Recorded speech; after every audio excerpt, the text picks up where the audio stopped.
In this lecture, we will go over the CFA Level 1 reading on demand and supply analysis. This particular reading provides an introduction to demand and supply. Subsequent readings get into more detail on demand, supply, and other aspects. There are 4 sections in this reading. Section 2 is a short segment on the different types of markets. Most of this reading revolves around section 3, which talks about the concepts of supply and demand, and then section 4 deals with demand elasticities. First, a high-level introduction. Economics is the study of production, distribution, and consumption. It is divided into 2 broad categories, microeconomics and macroeconomics. Macroeconomics deals with aggregate economic quantities such as national output and national income. Microeconomics deals with markets and decision making of individual economic units, including consumers and businesses. Since microeconomics forms the basis of macroeconomics, our first few readings will focus on microeconomic concepts. Section 2, Types of Markets. Broadly speaking, we will talk about 3 types of markets: factor markets, goods markets, and capital markets. Factor markets refers to the markets for factors of production. Factors of production are the things that are used to produce. The classic factors of production are natural resources, mineral wealth, raw materials, and labor. The market where these factors are purchased or bought and sold are called factor markets. So for example, the market for unskilled labor would be one factor market. Goods markets refers to the markets for consumer goods and services. These might also be called product markets. In the goods markets, firms are sellers. So a firm will make cars, sell those cars. So that would be an example of a goods market, or the market for cars, where the car manufacturer or the firm is the seller. In the factor market, the firms are the buyers. I just gave an example of unskilled labor. So in the market for unskilled labor, you will have firms which are the buyers. Intermediate markets are where one firm's outputs are another firm's inputs. A simple example again from the auto industry would be where firm A produces windshields, and the product that firm A produces is sold to firm B, which is an auto manufacturer. So A's output, windshields, is an input to firm B, which is an auto company. The product produced here could be called an intermediate product because the product produced by A is not ultimately sold to the consumer. What is sold to the consumer is the car which is produced by company B. Capital markets refers to the markets for long-term financial capital. The broad categories are shown right here. Firms can borrow money by selling debt instruments. The classic example would be a firm issuing bonds. So the market where a firm issues bonds and investors purchase those bonds would be a capital market for bonds. Firms issue securities and investors purchase those securities. That also would be a capital market. And finally, capital market includes secondary markets where debt instruments and equity instruments are subsequently traded. And finally, capital markets also include the secondary markets where debt instruments such as bonds and equity instruments such as common stock are traded. In the secondary markets, the trades happen between investors. So the actual firm or the issuing firm doesn't directly get any money when a trade happens in the secondary market. This material is covered in detail in the equity segment of the course. To get a sense for the types of questions you might see from section 2, I want you to do example 1 from the curriculum. In section 3, we talk about the basics of demand and supply. Demand is the willingness and ability of consumers to purchase a given amount of a good or service at a given price. Supply is the willingness and ability of sellers to offer a given amount of a good or service at a given price. The demand function and demand curve. First, you need to make sure you understand and remember the law of demand. As the price of a good rises, buyers will choose to buy less of it, and as price falls, they buy more. So this is fairly intuitive. When the price of something goes up, the quantity that is demanded will come down. This concept will be explained in more detail, and the reasons for why this happens will be explained in detail in a later reading. Now let's take a look at the demand function, which is an equation. So the demand for a particular good, let's say good A, is a function of several variables. Let's say that the demand for good A is denoted by QD. This is a function of or depends on the price of A, so A being the good or the item that we are talking about. Also, the demand depends on income. Obviously, higher the income, the greater the demand, and the demand will depend on the price of other products, which are substitutes and complements, and we'll talk more about this later. Here is a simple demand curve. Say the product that we are analyzing is chairs. The demand for chairs is given by this equation, and we've just made this up. You can have other demand functions also, but say in a given town we have consumers and we have suppliers. The demand curve or the demand function for a given consumer is shown right here.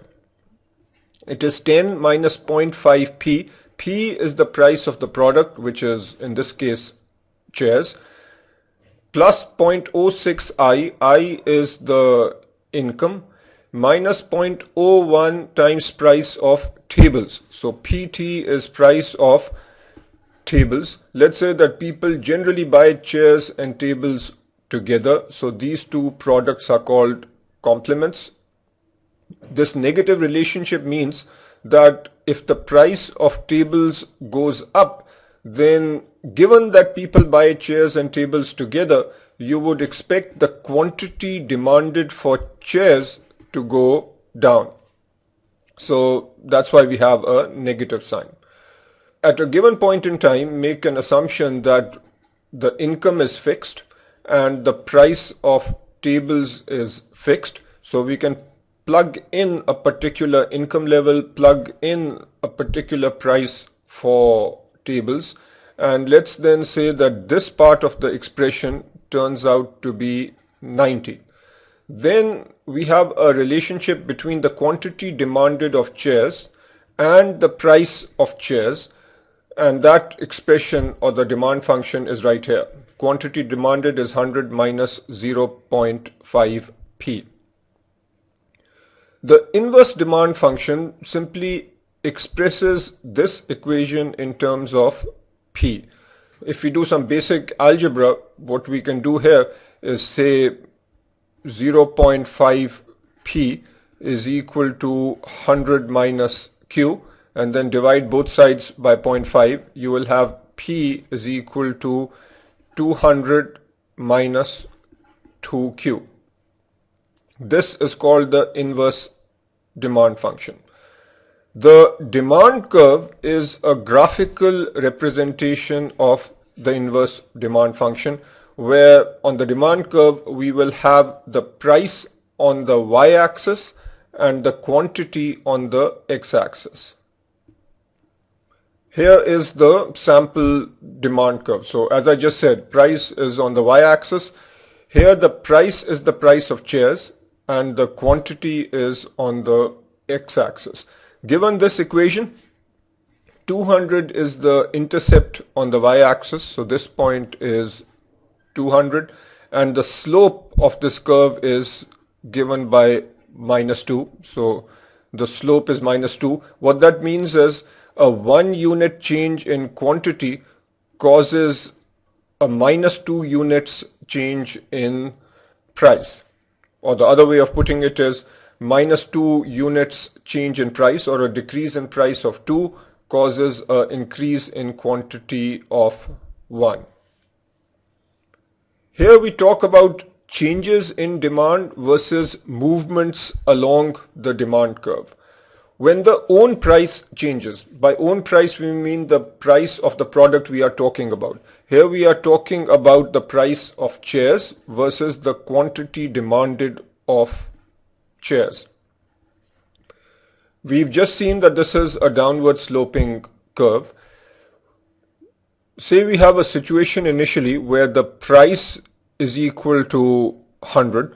If the price is equal to 100, then the quantity is equal to 50. So that's shown by this point over here. Now if the price increases to 110, that means we are moving up, the price is up. Notice that now the quantity is lower. So here the quantity is going to be 45. Quantity moves to the left. We have moved from point X to point Y. This is a movement along the curve. There is a change in the quantity demanded. And I want you to carefully read this a few times and remember what is being stated over here. When the own price changes, that is the price of chairs, which is what we are talking about, and nothing else changes, then there is a change in the quantity demanded, which was a change from 50 to 45, and this is a movement along the demand curve. If there is a change in any other variable, then the demand curve will shift. So the question might come up, what do we mean by other variable? Remember, we said that the quantity demanded depends on or is a function of the own price. In this case, it would be the price of chairs. Also, the quantity demanded depends on income. It depends on the price of other related goods. For example, if people buy chairs and tables together, then the quantity demanded of chairs also depends on the price of tables, and so on. By other variables, we mean variables other than the price of chairs. In our simple example, that would be income.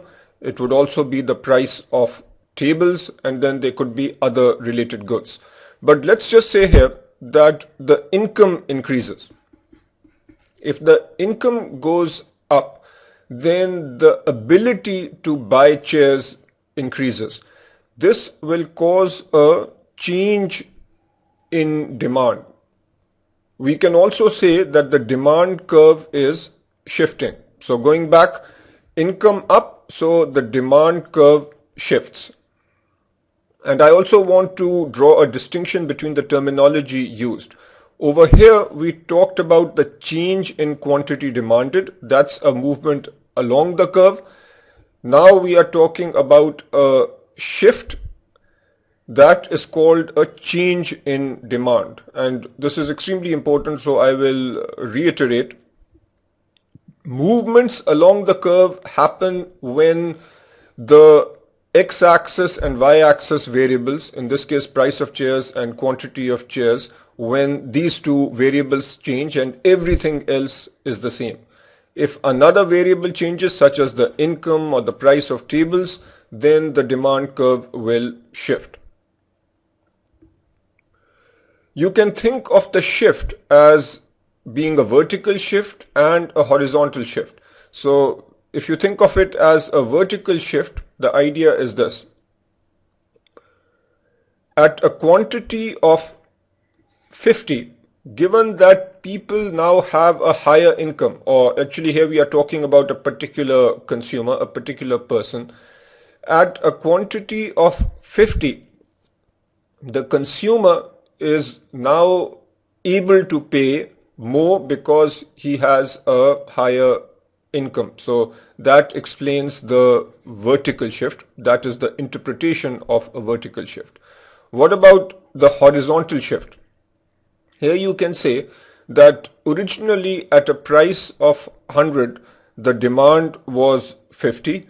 Now that the income is higher, we have a higher demand, which is this point over here, at a price of 50, and that higher demand is explained by the fact that the income is now greater. I've already built up to this, but let's just formally identify the factors which cause changes in demand. So we've talked about income. When income goes up, the demand shifts northeast. So we can say the demand curve shifts up or the demand curve shifts to the right. If the price of substitutes changes, then what happens? Let's say that we are talking about wooden chairs and a substitute is plastic chairs. So what happens if the price of a substitute, which is plastic chairs, goes up? Then clearly the demand for wooden chairs, which is the product that we are concerned with, will go up. So there is a positive relationship between the price of substitutes and the quantity demanded of the product that we are concerned in. What about the price of complements? Here the table is a complement. If the price of tables goes up, then given that people buy tables and chairs together, the quantity demanded for chairs is going to come down. This means that we have a negative relationship between the price of complements and the quantity demanded of the product that we are interested in. Now I want you to do example 2 from the curriculum. Now we come to the supply function and the supply curve. The willingness and ability to sell a good or service is called supply. The willingness to sell depends both on the price at which a product can be sold and the cost to produce. Simplistically, let's say that the cost to produce a given product is denoted by W. As a firm, you will be willing to sell a product if the selling price is greater than or equal to the marginal cost. The marginal cost of a product is the additional cost of producing each new unit. Now, if you can produce a new unit for $10, then your selling price has to be at least 10. It would not make sense to sell for anything less than 10. That's why we say that the selling price must be greater than or equal to marginal cost. While we are discussing this slide, think of yourself as the firm or the owner of a small firm which manufactures and sells chairs. So the supply function for a particular good, again let's say that that good is good A, which is chairs. The quantity supplied is a function of the price of chairs and then the cost of producing chairs. This particular equation is called the supply function and it's just being given to you. Obviously every product will have a different supply function, but let's say that the supply function for chairs is minus 300 plus 4 times the price of chairs minus 10 times the wage rate. Earlier I said that W is the cost. Simplistically we are saying that the only cost is wage. That's why we are using the symbol W. So this equation should make sense. If the price is higher, then obviously you as the firm would want to supply more. If the cost depicted by the wage rate is high, then you would want to supply less, and that is captured by the negative sign. If we use a given value of the wage rate, say the wage rate is 10, then this equation simplifies to the following. Q is equal to minus 400 plus 4P. If you rearrange this expression and write it in terms of P, then we have what is called the inverse supply function. If we do the simple algebra right here, we have P is equal to Q over 4 or 0.25 Q plus 400 over 4, which is 100. So this is our inverse supply function, which is saying that the price of chairs is equal to the quantity supplied divided by 4 plus 100. The supply function or the supply curve now is shown right here. The supply curve is a graphical depiction of the inverse supply function. The intercept point is 100. The slope is 1 over 4 or 0.25. That means a 1 unit change in quantity corresponds to a 0.25 units change in price. As we did with the demand curve, here we will talk about changes in supply versus movements along the supply curve. The law of supply says that a rise in price will create or will cause a greater quantity to be supplied, and we already talked about this on the previous slide. You are the manufacturer of chairs. Obviously, if the price is higher, you will supply more. Now, let's talk about the movement first. So movement along the curve. This is where only the price of chairs and the quantity of chairs supplied changes. All other variables remain the same. So this movement is saying that if the price of chairs goes up, then the quantity supplied will go up, a movement along the curve. If the price goes down, then the quantity supplied will go down, again a movement along the curve. This is called a change in quantity supplied. Now what happens if another variable changes? The other variable in this simple example is the wage rate. I talked about the wage rate being 10 on the previous slide. What if the wage rate goes down to 7? This will cause a change in supply, which is the same thing as saying that the supply curve will shift. When the wage goes down, then the supply curve will shift like this. This particular shift could be thought of as a horizontal shift or a vertical shift. To understand the concept of the horizontal movement and vertical movement, let's look at a few numbers. Say with our original supply curve, we are at this point where the price is 150 and the quantity supplied is 200. When the wage rate goes down, we can think of the following situation. At a price of 150 with a lower wage rate, the firm will be willing to supply a greater quantity. So that represents the horizontal movement. In terms of the vertical movement, think of it in the following way. Say the quantity is 200 and originally the price is 150. If the wage rate goes down, then the firm will be willing to supply 200 at a lower price. So that explains the vertical movement. Now do example 3 from the curriculum. Section 3.5 deals with aggregating demand and supply functions. Aggregating simply means putting together. So far we've talked about the demand for an individual consumer and the supply for a particular firm. When we talk about the market, we are talking about the collection or the combination of all the demanders, i.e. all the buyers, as well as the collection of all the suppliers, i.e. all the firms. We aggregate demand by adding all the buyers. This is the individual demand function for a particular buyer. If we say rather simplistically that in a given town we have 100 buyers and all have the same demand function. Obviously in the real world that would not be the case, but in this example we will say for simplicity that we have 100 similar buyers Similar means that they have the same demand function.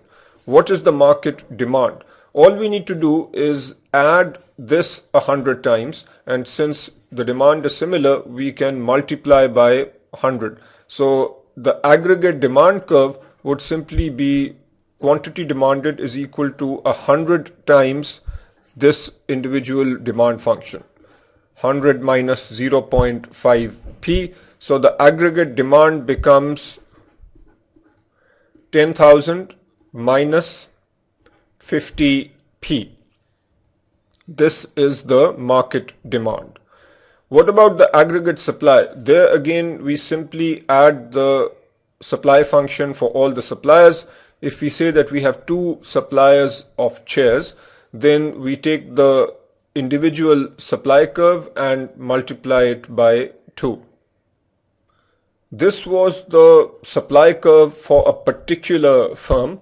Since we have 2 identical firms, we multiply by 2, and our market supply then is represented by this equation. Now I want you to do example 4 and example 5 from the curriculum. Market equilibrium. We are at market equilibrium when the quantity which is willingly offered for sale by sellers at a given price is equal to the quantity willingly demanded by buyers at the same price. This sounds like a mouthful, but the concept is straightforward. If you take the market demand curve, which we just created or derived, and we take the market supply curve, which we also just derived, then the intersection of the 2 curves represents the market equilibrium. And you can imagine on the exam that you will be given the equation for the market demand, and you will be given the equation for the market supply, and you have to then calculate this intersection point, which will represent the equilibrium price and the equilibrium quantity for a given product. And let's actually do that. We have already derived the market demand curve, so that is this, and we have the market supply curve, which is given right here. The equilibrium condition is that we need to find the price and quantity such that quantity demanded is equal to quantity supplied. So we do a little bit of maths. This is the quantity demanded is equal to the quantity supplied, and solve for P. When you solve for the price, you will get approximately 186.2, and then plug this number into either of these equations. You will get a quantity of approximately 690. So what that is saying is, if this is our market demand function, this is our market supply, then the equilibrium price is about 186, and the equilibrium quantity is approximately 690. And I emphasize here that to come up with the equilibrium, we need the market demand, which is the aggregate demand, and the market supply, which is the aggregate supply. A few terms that you should know. Partial equilibrium analysis. Here we concentrate on one market, taking values of exogenous variables as given. So here is an interesting term, exogenous. Just to explain this, I will also give you the other related term, which is endogenous variables. When you are talking about the market for chairs, the endogenous variables are the variables related or directly related to your model. So if we are talking about the supply of chairs and the demand for chairs, the endogenous variables are the price of chairs and the quantity of supply or quantity of demand again for chairs. That's endogenous variables. The exogenous variables are variables such as income, price of tables, and so on. With a partial equilibrium analysis, which is what we have done over here. We assume that the income is given and fixed. We assume that the price of other related products like tables is given and fixed. So with those assumptions, the analysis that is performed is called a partial equilibrium analysis. General equilibrium analysis considers all variables and how they interact. So this is actually the more precise thing to do, but it is also more complicated, because in a general equilibrium analysis, you need to consider how changes in one variable are going to impact another variable and so on. Other than knowing these definitions, I don't think you need to get into more details at this stage. Now do example 6 from the curriculum. The market mechanism. Market mechanism refers to the process that prices must adjust until there is neither an excess supply nor an excess demand. So let's look at the same example that we've been talking about. This was our equilibrium position where the price was approximately 186. Let's say that for some reason the price gets bumped up to 196, or let's say 190. Let's say that the price gets bumped up to 190. If this is the situation, then at the higher price the demand will be low compared to the supply. We'll therefore have excess supply, and the suppliers then will reduce prices to get rid of the extra stocks that are piling up, and we will come back towards the equilibrium point. Here on the right, we have a situation where for some reason the price might be lower than equilibrium. In this case, the supply is going to be less compared to the demand. The firms will notice this and they will start increasing prices until we come back to the equilibrium point. Now do example 7 from the curriculum.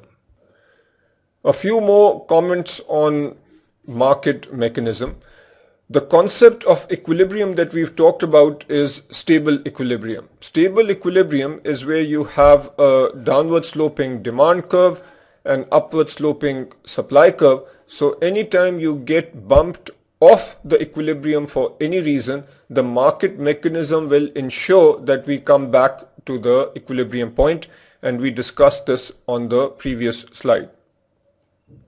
I don't think this is overly testable, but there are some circumstances where you might have unstable equilibrium.